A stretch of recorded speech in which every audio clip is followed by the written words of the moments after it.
इमाम मेहदी की चौथी जंग कुस्तंतुनिया या इस्तांबुल में होगी, जो कि तुर्की में वाक़ है।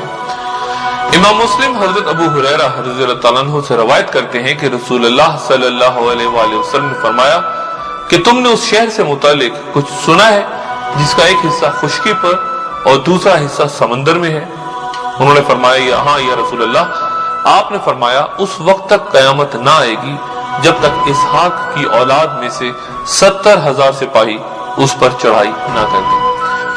बनु इसहाक से मुराद अहले रोम है। ऐस बिन इसहाक बिन इब्राहिम अलैहिस्सलाम की नस्ल से हैं। वो बनी इसराइल यानी याकूब बिन इसहाक के चचा की औलाद है। या इस हदीस में उन अहले रोम का जिक्र हुआ है जो हरमजदोन के बाद हल्का बगोश इस्लाम हो चुके होंगे। मुसलमानों के हाथों कुस्तंतुनिया की फतह के बाद दज्जाल का खरूज होगा।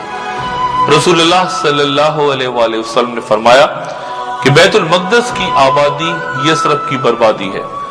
यसरब की बर्बादी के बाद मलहमा यानी खूनरेज मार्का होगा और इस मलहमा के बाद कुस्तंतुनिया फतह होगा और उसके बाद दज्जाल का खरूज होगा।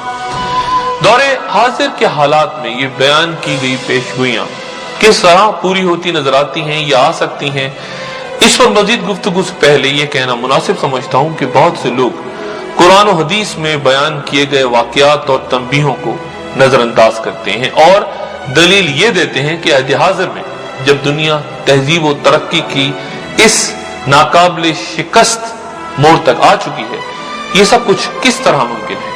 कौन इस बेपनाह कुव्वत, असलहे, फौज, ताकत और तकब्बुर को झुका सकता है?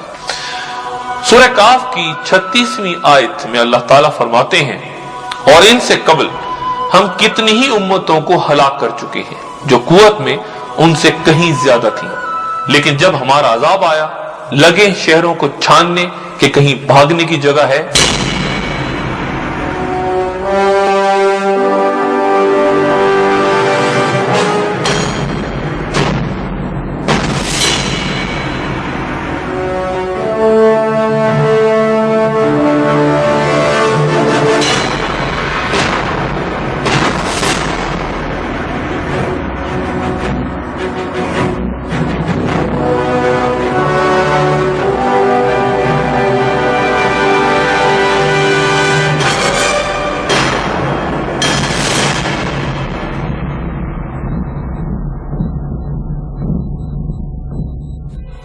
इस आयत में अल्लाह ताला ने तबाह होने वाली अक़वाम की दो खुसूसियात का बतौर खास तज़किरा फरमाया है। पहला ये कि वो बहुत ताकतवर अक़वाम थी, यानी उन्होंने एक मजबूत फौजी और इंतजामी ढांचा कायम कर लिया था और उसके बलबूते पर खित्ते में तसल्लुत हासिल कर लिया था। और दूसरा ये कि उन्होंने मखसूस फन तामीर के हामिल बड़े बड़े शहर बना लिए थे। यहाँ ये अमर काबिल गौर है कि ये दोनों खुसूसियात आज की तहजीब से भी ताल्लुक रखती हैं, जिसने साइंस और टेक्नोलॉजी के जरिए वसीह आलमी तहजीब, मरकजी रियासती निजाम और बड़े बड़े शहर तो बना लिए, मगर ये फरामोश करते हुए कि ये सब कुछ इक़्तिदार आला से ही मुमकिन है।